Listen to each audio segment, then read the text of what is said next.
What's going on, everybody? Mortem here, this time bringing you a look at Iron Oath. This is a game that is launching into early access just a little later today, actually, from the time of this video. The developer reached out to me a few days ago and offered me a key to their beta, essentially, to check the game out ahead of its early access release. So here we are. Now, honestly, if you've played War Tales or Battle Brothers, you'll probably be familiar with what to expect here, and that is a tactical RPG in which you command a company of mercenaries, if you will, traveling about the land, solving quests, etc. The world will evolve in a dynamic way, and that's kind of the gist of the gameplay loop. However, this particular title has a few things going for it that I think help set it apart a bit. For starters, there's much more of an emphasis on the fantasy aspect of things. And some of it's a little standard fantasy, but other parts are more interesting. In this world, there is a dragon that attacks every few decades, and this event is known as the Scourge. People have been dealing with this for centuries now in the absence of higher powers, and people affected by the Scourge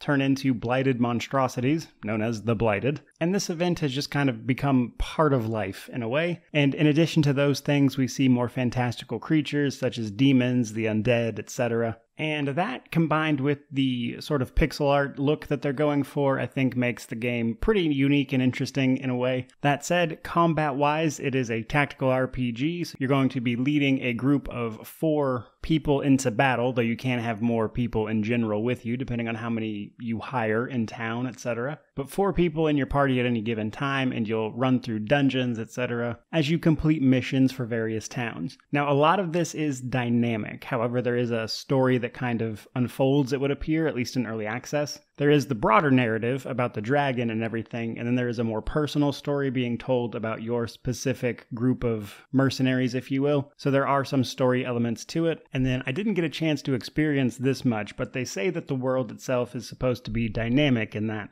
as the game progresses and time is passing, that towns can even rise and fall depending on the going-ons between the various factions that control these towns. Again, didn't get to see that, but that is what all of their press stuff alluded to and explicitly said, which sounds pretty interesting to me. But the core gameplay is you bringing your company of mercenaries from town to town, engaging in quests to help that town, which will usually involve exploring dungeons and the like. You do have to actually manage your party of mercenaries. This comes down to making sure that you're making enough gold to pay them, as well as making sure that you have the right type of mercenary to lead effectively. So there are a few different classes. Each of these classes get 6 core abilities. However, within those abilities, every time you level up, you can actually specialize the individual abilities as well. So that is a little more advanced than it seems initially. So that's where a lot of the tactical elements come into play. And then there's the dungeon elements. So the dungeon elements take place on these little square grids where you travel. There's a time mechanic. So as you move and do things in the dungeon, time is passing. And with each passing of time,